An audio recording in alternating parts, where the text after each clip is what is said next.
All right, welcome to the Austin Film Festival. I am here with Brian Hansen, Blake Webb, and Richard Hanley, all of The Black String, which premiered last night. Congratulations, guys. Thank you very much. All right, so Mr. Producer Guy, how did your premiere go? How are you guys feeling right now? Oh man, we are kind of on cloud nine right now. It was fantastic. We had such an incredible turnout. We were thinking, friends and family and a couple of the people, and we're going to have empty seats. But we filled the house. It was a 300-seat theater and standing room only. So very, very pleased with that. The turnout was fantastic. The energy was incredible. Everything was hitting like we would hope it would hit. The jokes, the scares, and it was great because we stood in the back. Yeah, you guys were actually standing. Yeah, we stood in the back, and we were like, man, this is working. It's amazing because we've been in cycle trying to get this thing done for a while, and after a while you're like, is this even working? Because it's hard to objectively figure out if what you're doing is working. Sure. And last night proved that's the case. Things were working really well, so we're very, very pleased. Awesome. Well, I've seen it, but for our good friends at home who have not made it to see it, all right, Blake, I need you to give us a no spoilers synopsis for our friends at home. And can you start by explaining the ERC? Yes. You said the ERC. ERC, First off, could you please is explain the ERC. Speaking for the ERC, I have no clue what this movie was about. I never read the script. I did. These two guys they're awesome. And when I went and auditioned for this film, I was auditioning for Eric. And I had no clue. I read the sides, and I think I even got the script sent to me by the casting director, and I walked in, and I had done a short a couple years before, and I had this character that I created. And it's just me, higher energy, really happy. It's like me 5% of the time of my life. And a little bit more rude, and a little bit but like happy rude. I don't know how to explain him. He's kind of a douchebag, but but a jovial douchebag. A jovial one, yeah. Your favorite douchebag. Yeah, your favorite neighborhood douchebag. Every neighborhood has one. And so I went in this audition, and it was the first of 3, and I brought that character the first time. And I don't even know how much time I had with the sides. I didn't need much. It wasn't about the words, it was about this character, and I knew what the scene was about. I got the relationship with the two characters, and that's the most important thing. I'm the manager of this store. It's my store. And this is my friend. I got him a job. I hooked him up, He's coming to me for advice with women.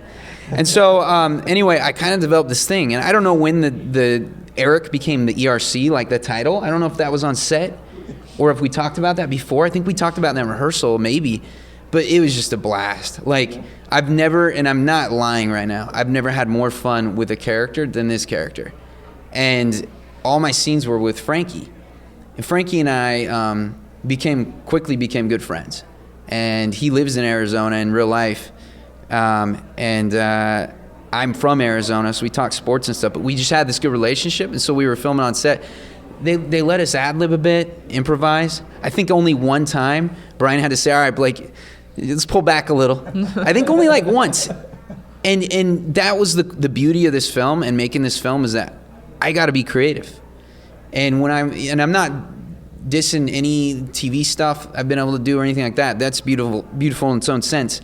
But if you're going in for a procedural crime drama, you're going to say those words on the script. But when you're going in for an indie film with very collaborative team,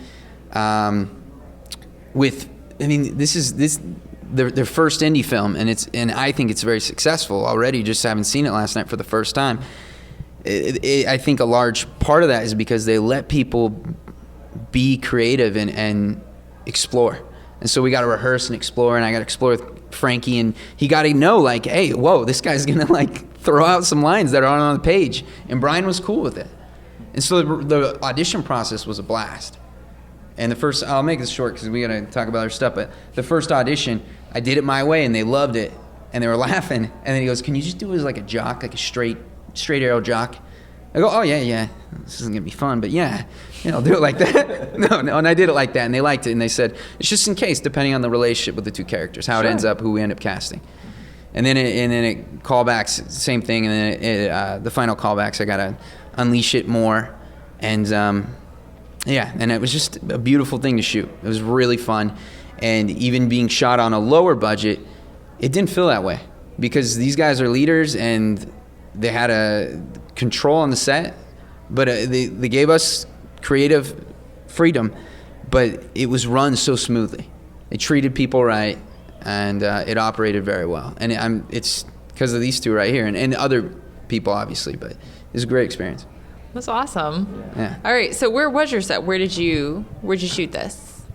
We shot all over Los Angeles. Okay. Kind of, within the 30-mile zone there, from, gosh darn close to Anaheim into Pasadena. Sure. We have permits for all of this, right? Yeah. Okay. I just want to make sure. Totally. Yeah, all the way up into Santa Clarita. So we were truly exploring all of Los Angeles. We wanted to make it the suburbs, We didn't want, we're in Manhattan or we're in, downtown Los Right. Angeles. We wanted it to feel like an every man, every woman's hometown. There's some palm trees, and that you're in the Southwest, probably California, but we really wanted everyone to be able to relate. Like, that's the 7-Eleven around the corner These from guys me. could be next door. Yeah, that's just the suburbs. That's tract housing. My parents, every other house looks exactly the same. So it was LA, but we really hope that it translates to that's where I grew up. So where did this story kind of spark from? Like, what was the beginnings? Where was the idea? How did it germinate? All right, that goes back a decade. Yep, a decade. And Andy Warren and I, we were working together, bartending, and both, aspiring screenwriters coming up with stories. And we were like, let's come up with a small kind of horror film, psychological thriller. It came from like, what movie do you want on the shelves? There might have still been a few video stores in 2008. I'm not sure. Yeah, but it was like, God, what do you wish was on the shelf? Sure. And we just love those movies like Rosemary's Baby or Jacob's Ladder, Donnie Darko, Shutter Island. I don't know if it was out yet. Yeah. It really echoes that. Yeah, it was just that like, what's going on? And I love those kind of films. So Andy and I started kicking around the idea, instead of going out in like the haunted woods and like places you should never go or the big city, let's just do it at a freaking convenience store in your backyard. And just that place after high school that maybe you're leaving, maybe you're not. And let's do a Rosemary's Baby where you think something's happening bad to you, but everyone's telling you that's not happening, that's in your head, and you try to convince people. So that's really, it was like the kind of movie we wanted to watch, but also in familiar surroundings, things that we were familiar with. I know people grew up in the big city, but we grew up in the suburbs, and we, like a nightmare in the suburbs. That's what we wanted to do. So we did that, and then 10 years later, I'm in an MFA film program with Richard Hanley. I told him that idea just at a lunch, and a few months later, he's like, dude, we should do that as a feature film. And that vote of confidence, and like he's like, no, I'm really into it, was enough to say, wow, There's that point when you write something, and you're like, well, I wrote it, and it's kind of cool, but when other people start to respond, I don't know, it's really invigorating, and you're like, I think we can do this. I don't think you can make a movie as a screenwriter on your own, just like, I think it's good. I think you really need to hear other people respond, from the actors Sure. to, producing partners. It's just like, okay, you can't vote on it yourself. You need other people to give you that vote as well. And that's what builds that momentum. That's the spark to go to become a film. All right, so you had your idea, you found your producing partner, got your script. When did Frankie come on board? And was that what really was the last push? Like, okay, and now we're moving. We're going to do this. Yeah, so up until that point, we were thinking, we've got a feature film in our hands. We can do this. We've done a number of shorts together. We've got a great working simpatico. And I would say micro-budget feature film. Oh, big time. Yeah. We were thinking, weekends, beer money, and just hanging with your bros. And but we were very fortunate to bring on other producers, both Kaylee Fortune, Charlie Bunce, Sharif Ibrahim. Sharif had a very dear friend up in Washington State, and says, "You guys got to meet. We got to hook you guys up because, and Sean Sean Lutzis up in Washington State, Seattle, came down to meet us and didn't know us from Adam, but we hit it off right away. And Sean's like, you know what? I love you guys. We're gonna do this together. And he took a huge risk with us and gave us the lion's share of our funds to produce our movie. And that really changed the game from that point forward. We then were able to afford a casting director, enter Jeremy Gordon. Jeremy Gordon, Brian mentioned this earlier in some interviews, he extended our reach. That you really, as an independent person without any credits, at this point, we were like, well, we can do this ourselves and cast ourselves. But once we got Jeremy on board, he was able to extend that reach far and wide. He'd done a number of larger projects and brought us our actors. And we were in our callbacks process, literally getting ready to cast Jonathan. We had a number of extraordinarily talented actors coming to read, and these are people that you'd seen on television or movies when they were kids. They were coming up, recognizable actors, and you're like, yeah, you could hire any one of them, and they would do a fantastic job. I recognize a couple of them. Yeah, it was crazy. And APA, Frankie's agency, sent him the script, and Frankie read the script and loved it. He says it was a page turner. He had to keep going. He couldn't, he's I gotta do this role. He had the script 2 or 3 days. And we gave him more than a handful of scenes, and he came in and absolutely crushed the audition. We did some chemistry reads with a number of actors, Blake as well. I never did it with Frankie, though. Oh, you didn't? Oh, man, okay. I thought, I didn't know that. Okay. I remember thinking, man, if Frankie gets it, I was like, Frankie's gonna get this. Come on, it's Frankie Muniz. Okay, I stand corrected then, yeah. So when I got cast, I was like, and he got cast, I was like, all right. Anyway. Yeah. I just remember that. I was like, casting's an interesting process. You try not to read into. That's why you can't read into anything. You just go do your thing. Mm-hmm. Be you as that character. Be unique. Do your thing. Do whatever you want to do. That's not going to cost you sleep at night, because you don't want to go home and be lying in bed and be like, oh, man, should have done this. Should have taken a risk. And so I felt really good about my auditions, all of them. But I remember I didn't get to do the chemistry with Frankie. Wow. You guys didn't remember that? I do remember. Yeah, that's yeah. Oh, you did? Yeah. What do you want to hear?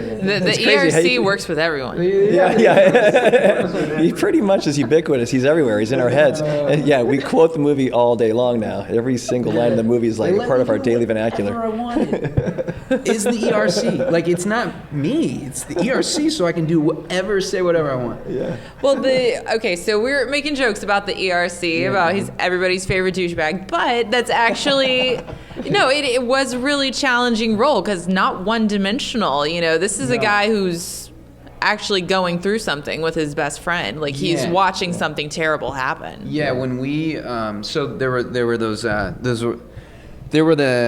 don't remember the order of which we shot them, but there was several scenes, I think 3, at the convenience store, and they weren't shot in sequence. There's one in the fridge where I'm smoking a J in there, talking to him, giving him some counsel on his STD, as I perceive it. His situation. I'm his therapist, and I'm really good at it, and I'm in there, in my element.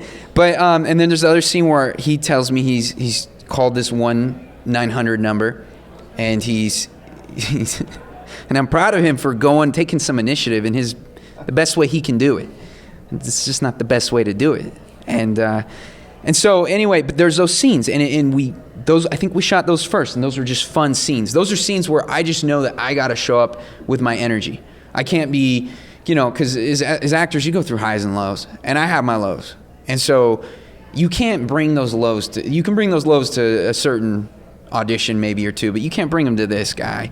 And so, but when Frankie comes in, and without spoiling the movie, he comes in and he has some big news. Something's just traumatic has just happened to him. And I have to listen to him and assess the situation, decide what I'm going to do to help my friend. And it is an emotional moment. It is where you see the seriousness of this guy. It's not just this one-dimensional like goof off. The ERC has a heart. And I can't reveal what he does to me, but he betrays me in a way. And that's pretty obvious. That happens in every movie with two best friends. But when I saw it, and I'm a harsh critic, and I'm a harsh critic of films I'm in, I'm a harsh critic of myself. And I saw it last night. I was not only impressed with the overall quality of the movie, But what I saw from myself, I was like, that was cool. Frankie was on point, and my listening was on point, and a lot of that was due to Brian's direction, because I remember one scene we did need to work it out a little bit, and it was that serious scene where I'm listening to him, and another scene where we're talking to the doctor. And they just turned out very, very sincere on the part of the whole family that was playing the family, the doctor, myself, Frankie. And when you say, like, when you're watching your own acting, you can say, that's good. It's not even being, it's still, you can still be humble about it and be like, that's good. And just be like, you know, I prepared for that. But the most important thing is being relaxed on set and knowing, like, hey, I've been preparing my whole, like, acting journey for this. You just got to be loose. Kind of like if you watch Steph, I'm not even a Steph Curry fan, I'm a LeBron fan, but you watch Steph Curry play basketball, dude's loose. It looks like he's playing on a playground with his friends, like first grade, just fooling around with a four-square ball or something, monkey bars. He's just fooling around out there hitting threes from half court. That's how you want to be on set. It's just loose, having fun. Right. But when it's go time, it's go time. And everyone was like that on set. Director, producer, actors. It was awesome. And everyone in the film, like all the characters in this film, I didn't get to see them on set. I was only on set with mainly Frankie.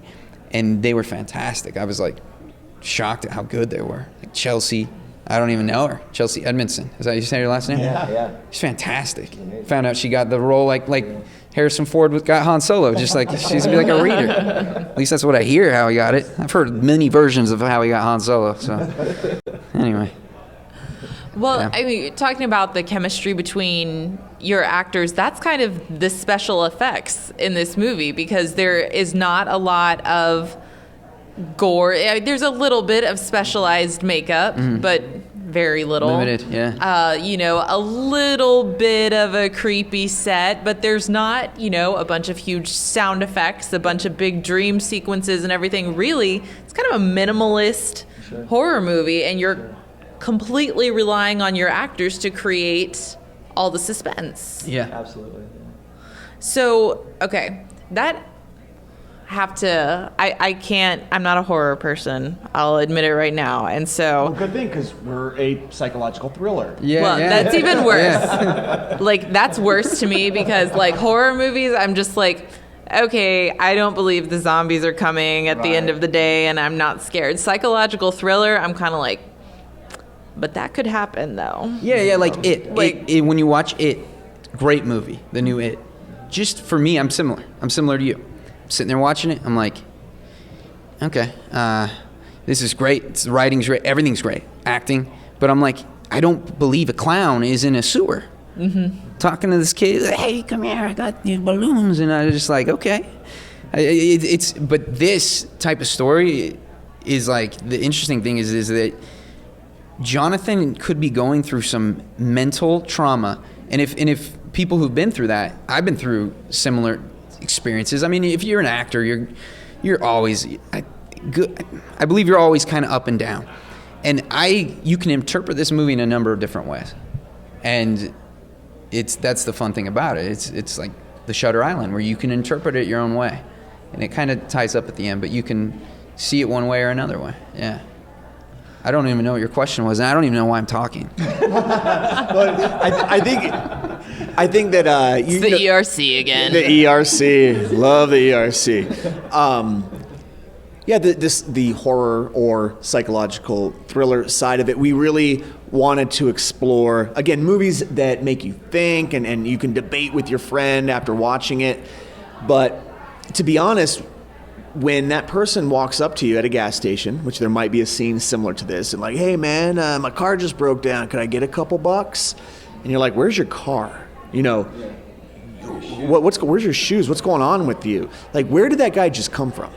What's really just happened to him in the last 24 hours? Or, you know, we're from Los Angeles, and you just see someone screaming, standing on the corner of the street, screaming at the sky. Yeah. And it's, I hate to say this sometimes, it's poetically beautiful, you know, what's rolling off their tongue. Sometimes it's frightening. And you're like, what are they really seeing right now? What's really going on right there? What have they gone through? What are they going through? What are they experiencing? What's their story? You don't know.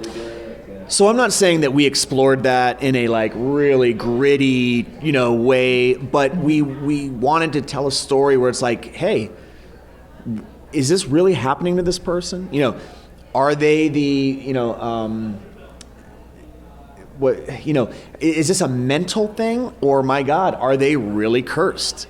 And that's the fine line that we were riding, and we were hoping that audiences can debate that and come to their own conclusion. We always said it's a coin, a two-sided coin. All coins are two-sided, right? And it was like, you've got your cursed side, and then you've got your kind of mental instability. Mm-hmm. When you watch this movie, which way do you think it's going? And that was the goal. Those are the movies where, Rosemary's Baby, Donnie Darko, Jacob's Ladder, Shutter Island, and so many others. And we just wanted to kind of our entry into that that sort of genre. So, okay, talking about the casting just a little bit more. Tell me about, I don't want to spoil anything. There is another suburban family who we only see a few glimpses of their home and don't get a lot of dialogue from them. Tell me about your actors and how you went about kind of creating their persona, because they're very much a presence in the film without having a massive role. Sure. Yeah, we had... if that was vague enough. Yeah, no, yeah. You got to watch the movie and it'll all make sense. Oded, Angie, and Cullen were this nice little family. And the whole idea is that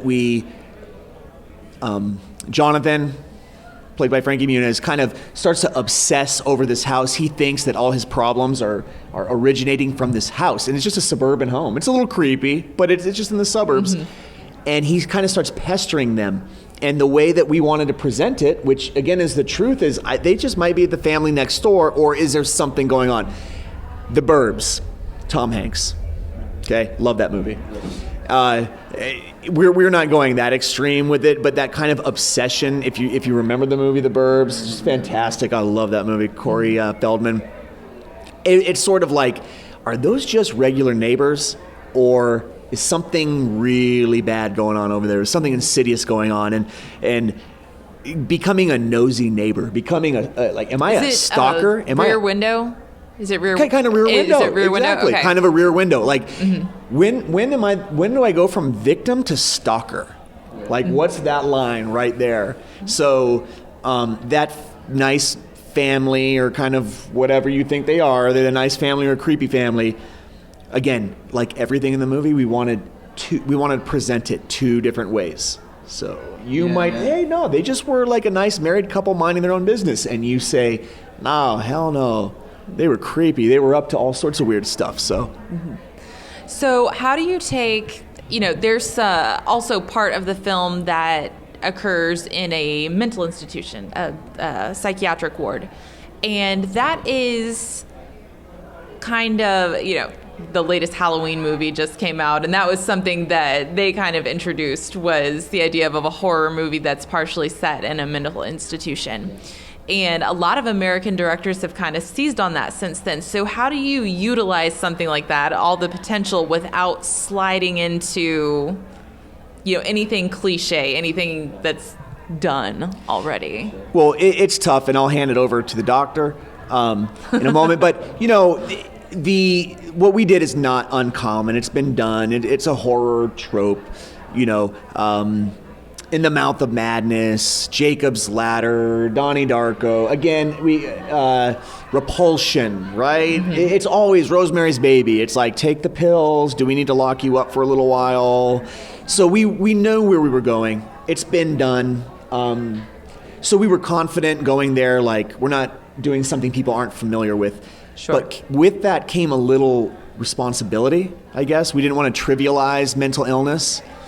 Absolutely, yeah. And just like, we're veterans. The two of us are veterans, and we see, war movies or military movies, and you know when someone's done their research, and you appreciate that, and when someone just, like I said, didn't even watch a John Wayne movie. Like, they just completely invented this thing, and you don't. That's not well received. So we wanted to do, if we're going to dip into, if one side of that coin is mental illness, we wanted to respect that. And that's where Rich, as a doctor, his experience helped us find the balance? Yeah. So I'd like to preface my response to that with, he's the world's worst doctor. So the absolute worst doctor. You go into this hospital, I'm not going to give anything away with our movie, but it's not going to end well for you. Which is kind of an interesting way of flipping this on its head, because there are the cliche tropes that you can use. You're in the hospital, here's what the doctor says, here's what the doctor does, here's the treatment. And as a medical professional, it's like, I know what needs to be done, but I was like, don't think about it from your professional experience level. Think of it from a story perspective. What's interesting? How can you flip these moments on their head? For example, when Frankie's character enters the hospital, be careful not to spoil it. I mean, there's stuff going on from his subjective perspective that would not happen in a real environment, but it was happening there. It's all kinds of crazy effects happening and this wild, subjective dreamlike experience happening. My character, he talks the talk, he speaks the medical speak, but the words that are coming out of his mouth don't necessarily, it sounds right on one level, but on another level, you're like, okay, that would not happen in a mental institution. This is not how psychiatric medicine goes down in the real world. But it's enough to believe it. But then as an audience member watching it, you're taken aback by, I can't believe he just said that with a straight face. He's seriously telling this patient this. That's the worst possible advice that a person can get in this scenario. Can I make a comment? Yeah. That is a doctor talking. Because nobody thinks that, including me, who's had these conversations with him. That's like me as a veteran being like, well, that's ridiculous because a magazine only handles 30 rounds, and I know that he only fired off 24, so there's no way that he could. And everyone's like, what are you talking about? What are you talking about? So the world's worst doctor, nobody thinks that. It's a misdiagnosis, or it's like not hearing what's going on. So I'm going to disagree with my writing partner here, which we've openly done, through the process. But it's important because there does come the line where it's like, he's coming from like, am I going to lose my license giving this advice to a script? Like, that's where he's thinking. Like, I can't do this because a doctor would never do this. But doctors do make mistakes. It's not always the best day, That's the meat and potatoes. That's the juice of it. Right. So I would say that maybe other doctors will see little details and like that wouldn't happen. But I think it passes the litmus test for 90% of viewers who are like not even going to question it. So I think that's an interesting. That right there is a screenwriting debate where it's like you're being too realistic to where our movie can't progress any further. Right? Like if we stay so real, the police are going to be here in 30 seconds, and everyone's going to be arrested, and everyone's in jail, and the movie's over. I've never really run a convenience store in my life. Have you not? And no, I took the great responsibility in this film to do that, and I've never done that in my life. And you can't make this stuff up. Anyway, you know how to clean a machine. I don't. I can mop and sweep quite well. He's As a any Swiffer good now. shift manager would be able to do. And also, what I did in the freezer, and this probably is a normal thing. This is probably where most of our, talks between me and Frankie actually occurred. The ones you don't see in our history, but. They're probably in the fridge, and I'm probably sitting on my cans of rock stars or, whatever, smoking my J. But this actually did happen when I was like 16. My first job, I worked at a sandwich shop in where was it? Chandler, Arizona. I was a young lad, and there was stuff going down in the fridge all the time, or the freezer, walk-in freezer, and they would always invite me, and I was, no, I'm good, appreciate my job here, And then I got invited all the time to have these talks with the there wasn't an ERC there, but their version of the ERC. Mm-hmm. It was like every other employee there. I can't say where it was or what was it. Anyway, but everyone's favorite douchebag. But everyone's favorite douchebag. But that's the beauty of a film, is because it's just to give you that idea. You want to root for a character, and I think some people are going to relate with Jonathan and what he's going through in some way. And in that crisis in life where you're trying to be better, you're trying to figure things out, but you just can't, luck's just not on your side. And that's kind of what's going on with him. And for my character, for ERC, I'm pretty content with my life. But am I? I don't know. But it makes me happy to help him in his journey. And I don't know. I love the characters in this film. I do. And I love it when you watch it, if you really knew the exact budget, which I don't know the exact budget, we don't know the exact. Nobody does. Nobody does. But all I'm saying is, I worked on a number before I moved to LA. I worked on a number of lower budget films, and some lower than this, some about the same. And this set ran so well, and the product is just really, really good quality for what was spent on it. And that's why when these guys are talking about how they got Frankie and all these things, it sounds like it's just a lot of it was just preparation meets opportunity. I feel like they were prepared to pitch what they had to the people who wanted that opportunity, and I'm just glad I got to be a little part of that. That's awesome. Because I hear, we shot it 2 years ago, and here it is here today. A lot of work went into that, and I have friends who'll be like, "Hey, when is that movie coming out that you did?" I go, "I don't know. I don't ask, because those guys are working on it," and that's stressful. And I've done enough of these things to know, like, just let it be. Let it be. It'll come out in due time. And I was thrilled that it got into this festival. I didn't even know this festival was such a big writers' festival. I didn't know. I knew a little bit about South by Southwest, but I'm impressed by what you guys did. So awesome. Yeah. Thank you guys so much for coming in, and congratulations on the film. And hopefully we'll see you back here. Yeah. Hanging out. Absolutely. Austin Film Festival has been awesome, and we are proud and just, humbled to have been accepted to this festival that is about screenwriting. I got to say that, again, good job on the cinematography, John Orphan. Good job on the editing, Will Drucker. Good job, Mel. Like, good job putting a movie to all my actors. But when Austin Film Festival says, "Hey, you want to come screen with us?" It's like, to the writers who also made the movie, you're like, okay, we wrote a good script. It's not, that it means so much, and everyone is so positive about this festival. And now that we're here, we completely understand. So we will be back. We will be back.